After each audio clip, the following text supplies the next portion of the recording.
उपस्थित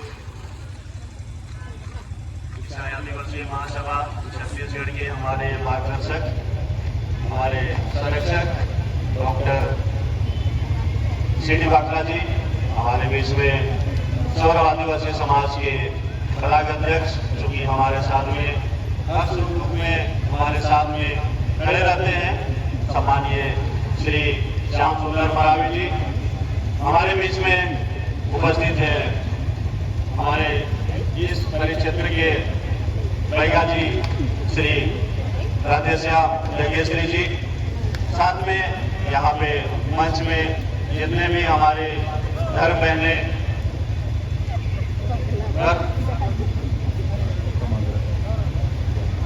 आप उसको घुमाते रहिए जो कि हमारी बातों को खबर कर रहे हैं। आप सभी को सादर अभिनंदन है। आज के इस दिन में जो कि हम सभी आज पूरे विश्व में बाबा साहब अम्बेडकर की जयंती मना रहे हैं, लेकिन साथ में हमारे साथ आज इस कुनकुरी के बल्कि छत्तीसगढ़ का मुख्यालय आज जिला स्थल हमारा कुनकुरी हो गया है, जो कि हमारे छत्तीसगढ़ के यशस्वी मुख्यमंत्री कुनकुरी विधानसभा से आते हैं। परंतु आज दुर्भाग्य यह है कि आज हम यहाँ पे इस अम्बेडकर दिवस पे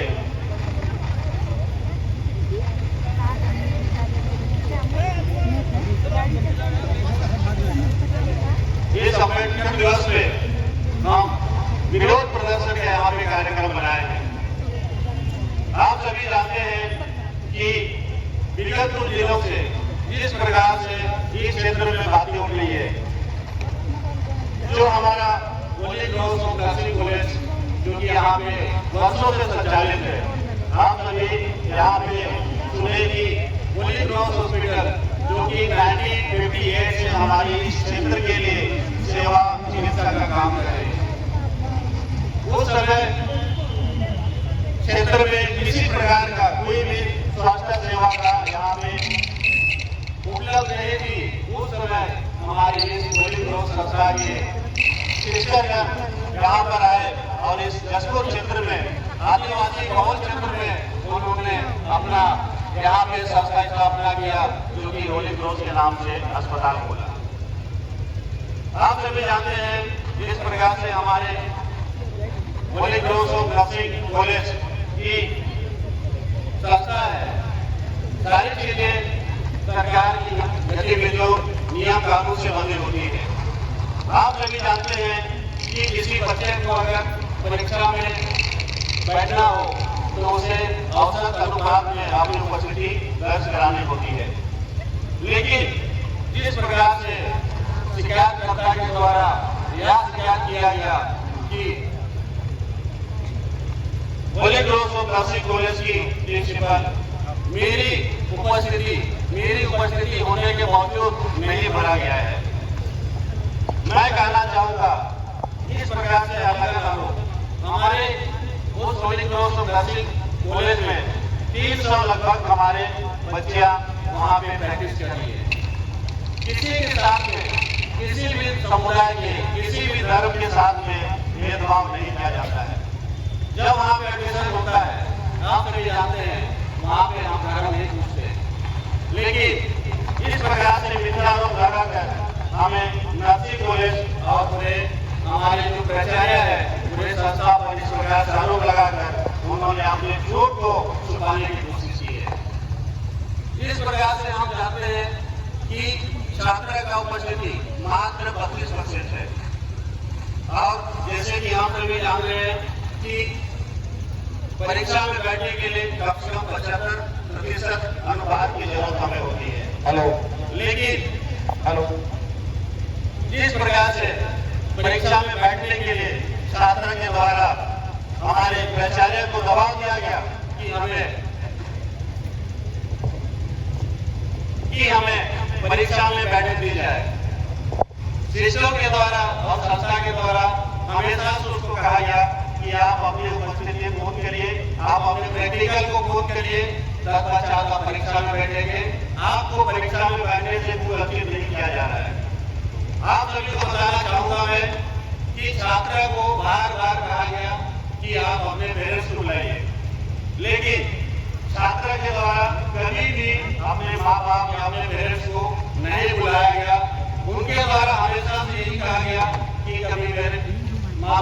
बीमार हैं, कभी हमारे माँ बाप गाँव चले गए हैं, इस प्रकार से बहानेबाजी करते रहे और कभी अपने माँ बाप को नहीं बुलाया। अंततः यह हुआ कि वे मौखिक परीक्षा में, जो लिखित परीक्षा होता है, उसमें जबरदस्ती बैठकर प्रवेश पत्र हासिल किया, वो भी दबावपूर्वक। तत्पश्चात जब प्रैक्टिकल की बारी आई, आप सभी जानते हैं कि बिना प्रैक्टिकल का कोई भी बच्चा या तो फिर कोई भी बच्चे नर्स नहीं बन सकते। आप सभी जानते हैं अगर आप गलत तरीके से उसे प्रैक्टिकल में बैठने की अनुमति दे दें, कल के दिन में कुछ हो जाता है तो आप हमारे ऊपर उल्टा आरोप लगाएंगे। तो फिर बच्चे के द्वारा पुनः जब प्रैक्टिकल परीक्षा पार हो गया, 1 अप्रैल को आती है और प्राचार्य के रूप में पूछती है। उसके बाद में प्राचार्य रूप में प्राचार्य बैठी हुई रहती है, शिकायत करता जाती है और वहाँ पे लड़की बड़ी छप जाती है कि मैं तुमको देख लूंगी, तुम्हारे संस्थान को देख लूंगी, तुम मुझे नहीं जानती, कोर्ट कचहरी का चक्कर मेरा पुराना आदत है, मेरे मीडिया में बहुत सारे साथी बाहर हैं, मैं तुमको बर्बाद कर दूंगी, मैं तुमको देख लूंगी। इस प्रकार से कहकर वो वहां से निकल जाती है। तत्पश्चात वहां से निकलकर कुछ दिनों के बाद में, 1-2 दिनों के अंदर में हमारे मीडिया के साथी बोलिंग रोक नर्सिंग कॉलेज में प्राचार्य से मिलने जाते हैं। बातें तो बहुत अच्छी किए, सामने में जब मिले मीठा चोरी में बात किए, लेकिन जब वहां से निकले तो बगल में छोरा निकल पकड़ के निकले। तत्पश्चात जिस प्रकार से हमें पता चला कि एसपी सर और कलेक्टर महोदय को शिकायतकर्ता के द्वारा आवेदन दिया गया है और हमें उसके बाद में ही मीडिया के द्वारा पता चला कि लड़की के द्वारा या तो लोग छात्र के द्वारा पुलिस नर्सिंग कॉलेज के प्रिंसिपल के ऊपर में झूठे धर्मांतरण का आरोप लगाया गया। हम तत्काल हमारी टीम यहाँ पे खड़ी हुई, शिक्षक प्राचार्य के साथ में हमने एसपी साहब से भी मुलाकात करने की कोशिश की। एसपी साहब मुलाकात नहीं कर पाए तो हमने वहाँ पे हवलदार में अपनी जो जवाब प्रस्तुत करनी थी, हम वहाँ पे जवाब प्रस्तुत किए। तत्पश्चात हमने कलेक्टर महोदय से भी मुलाकात की, हम अपनी बातों को रखे। कलेक्टर साहब बड़ी सहमति से और सहजता से हमारी बातों को सुने और हम वहाँ से निकल कर आए। तत्पश्चात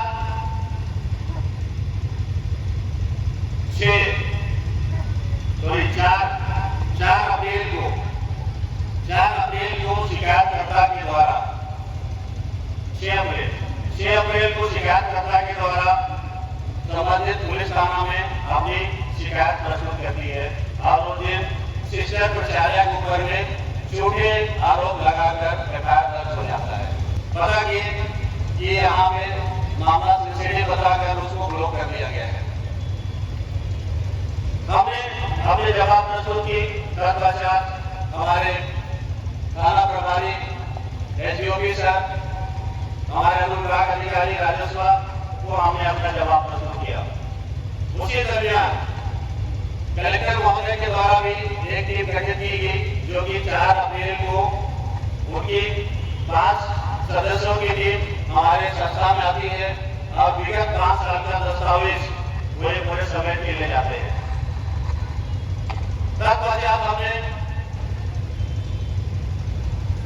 8 अप्रैल को हम भी जो शिकायतकर्ता छात्र के ऊपर और उसका साथ देने वाले के ऊपर में एफआईआर दर्ज करने हेतु आवेदन लगाते हैं। लेकिन जब हम यहाँ पे पुलिस थाना आते हैं तब पाते हैं कि हमारा जो आवेदन है उस पर विचार किया जाएगा, उसमें जांच की जाएगी, तत्पश्चात कार्रवाई की जाएगी। लेकिन जब शिकायतकर्ता आती है उस समय जांच नहीं होता है, और उस समय हमारे प्राचार्य शिक्षक के ऊपर में बेबुनियाद आरोप लगाकर एफआईआर दर्ज किया जाता है। तो हम ये बातें कहना चाहेंगे कि किसी एक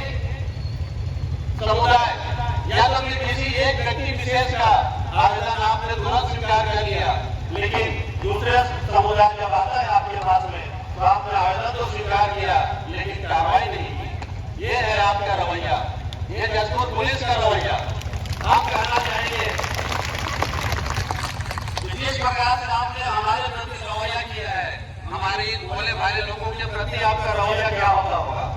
जब हम समुदाय के लोग मिल के अपनी बातों को रखेंगे तो आपने कहा कि जांच करेंगे। अब जांच के दौरान आज तक आपने इसका जवाब नहीं दिया। तत्पश्चात हमने थाना प्रभारी महोदय से भी निवेदन किया कि सर हमारी आवेदन पे क्या विचार हो रहा है, तो बताया जाता है कि आपके आवेदन पर कार्रवाई करेंगे, लेकिन उसमें पहले हम जांच करेंगे।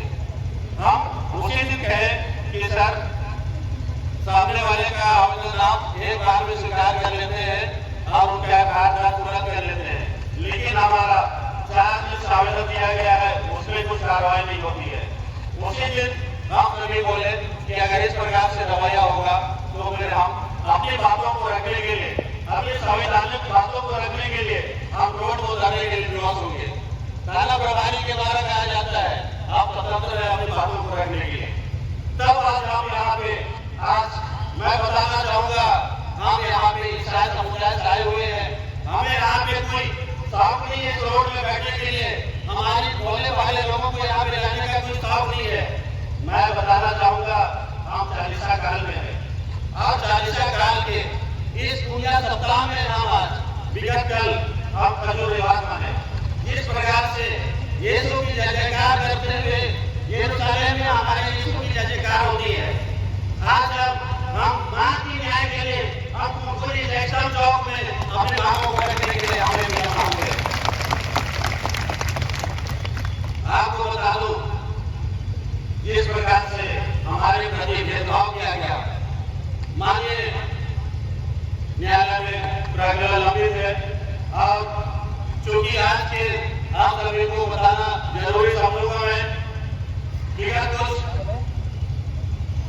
जिस प्रकार से 10 तारीख को यहाँ पे करीबन संगठनों के द्वारा हमारे सिस्टर ऋषि के गिरफ्तार होने का दबाव जिस प्रकार से किया गया और उनका आवेदन अनुविभागीय अधिकारी राजस्व कुरकुरी को किए और अनुविभागीय अधिकारी राजस्व यहाँ को अनुमति भी दे दिया। लेकिन गजब की बात यह है जब हमने यहाँ पे आवेदन किया तो उस आवेदन पर सुनवाई नहीं होता है। कहा जाता है कि आपका आवेदन यहाँ में सुनवाई नहीं होती है और आपको जाना पड़ेगा जिला, आपको अनुमति वहां से लेना पड़ेगा।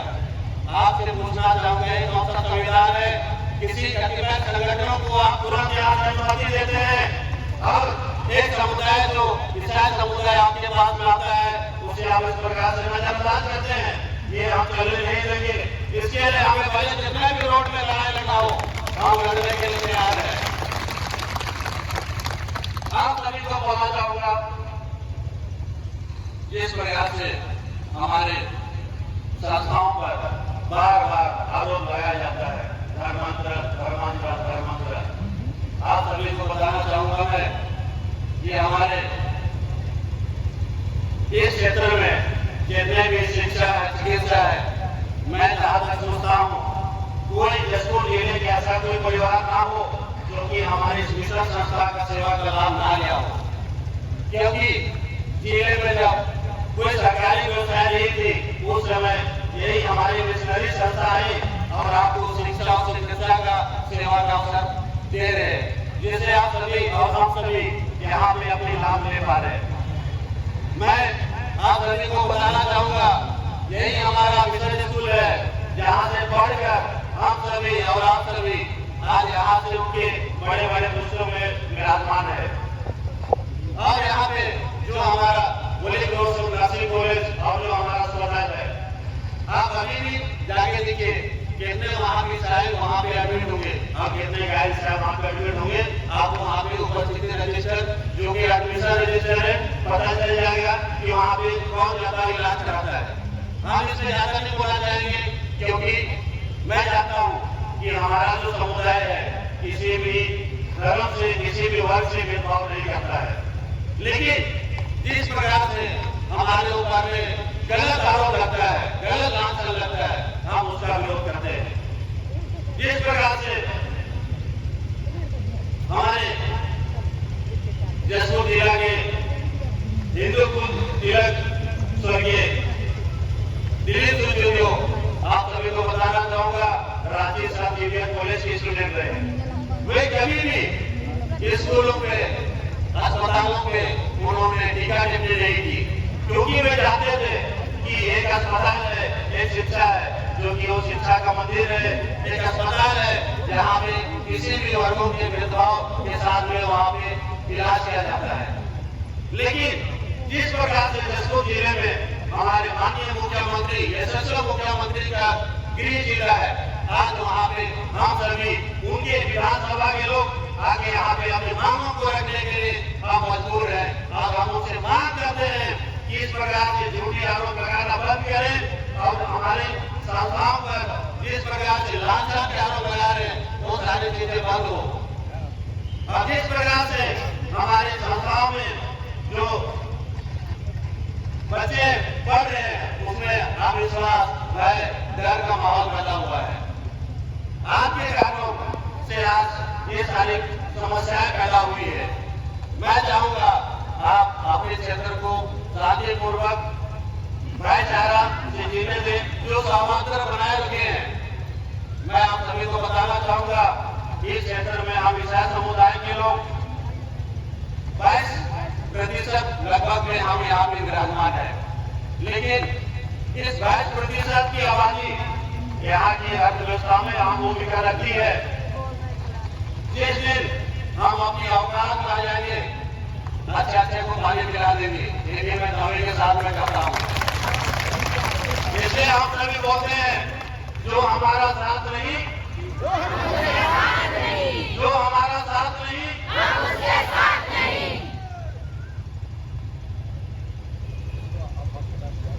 मेरे शहर के वासियों, मेरे क्षेत्र के वासियों, हम कभी ऐसा नहीं चाहते हैं कि हमारे बीच में भेदभाव हो, हमारे बीच में आपसी सौहार्द खराब हो, हम कभी नहीं चाहते हैं। लेकिन जिस प्रकार से झूठा एवं मिथ्या आरोप लगाकर जो राजनीति सेकने के लिए, अपने चेहरा चमकाने के लिए जो लोग आरोपी का मदद कर रहे हैं, सावधान हो जाए। ये जसपुर भोले भाले लोगों का, शांत विधायक लोगों का ये क्षेत्र है। सोए हुए शहर को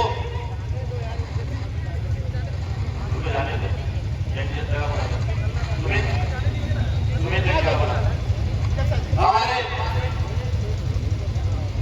ईसाई आदिवासी सोया हुआ शेर है, जब उसे आप बिल में हाथ डालेंगे तो वो छोड़ेगा नहीं। इस बात को भी आप सभी को बता दूं, ईसाई आदिवासी आज दुनिया के किसी क्षेत्र में, कोई भी देश में, कोई भी शहर में आप नजरें उठा के आप देख लीजिए, हमारे जसपुर का आदमी अपनी सेवाएं देने के लिए यहाँ से लेके अमेरिका, हर जगह, हर देश, हर शहरों में आपको मौजूद मिलेगा। इस प्रकार से यहाँ पे सिस्टर बता रही थी कि हमारी हेड ऑफिस है आउट ऑफ कंट्री स्विट्जरलैंड।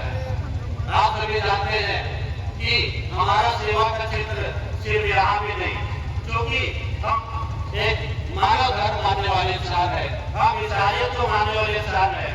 एक तरफ आप हमारी धार्मिक भावनाओं को ठेस पहुंचाते हैं, उसमें कार्रवाई नहीं होती है, उसमें एफआईआर नहीं होती है, लेकिन एक तरफ एक स्टूडेंट और एक प्राचार्य के बीच में जिसका कोई सबूत नहीं है, वो निराधार आरोप लगाकर वो बोल देती है कि मुझे धर्मांतरण का झूठा आरोप लगाकर मुझे दबाव देकर नल बनने के लिए मुझे दबाव बना गया।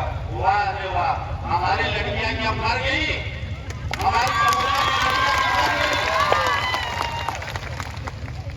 आपको बता देना चाहूंगा, लेकिन हम तो जान भी नहीं रहे थे, लेकिन मीडिया के साथियों के द्वारा हमें पता चला कि उनके ऊपर में कोर्ट में भी ट्राइब्यूनल लंबित है। मैं बोलना नहीं चाहूंगा किसी के प्राइवेसी के बारे में, लेकिन हमें पता नहीं था कि उनके बारे में भी कोर्ट में मामला लंबित है। क्या हम उनको रंग बनाने के लिए प्रेरित करेंगे? क्या हम उनको रंग बनाने के लिए प्रेरित करेंगे? हमारे पास बहुत लंबी लाइन है, उसमें से भी हमें छाड़ना पड़ता है कि हमें स्कूल नहीं तो स्कूल है, सही है कि नहीं? ऐसे झूठ एवं बेबुनियाद मिथ्या आरोप को हम खारिज करते हैं और सरकार से ही मांग करते हैं कि जो हमारा जो आवेदन है, जो हमारी एफआईआर के लिए हमने जो आवेदन दिया है उसमें कार्रवाई करें। हमारी मांग यही है कि झूठी एफआईआर दर्ज करने वाली शिकायतकर्ता के ऊपर में एफआईआर दर्ज हो और जो उसका लाभ एकादश हो। मैं यही मांग रखते हुए अपनी बातों को विराम करता हूँ। सभी को बहुत बहुत धन्यवाद। जोहार, जय हिंदू। सभी को पुण्य सप्ताह की ढेर सारी शुभकामनाएं। धन्यवाद।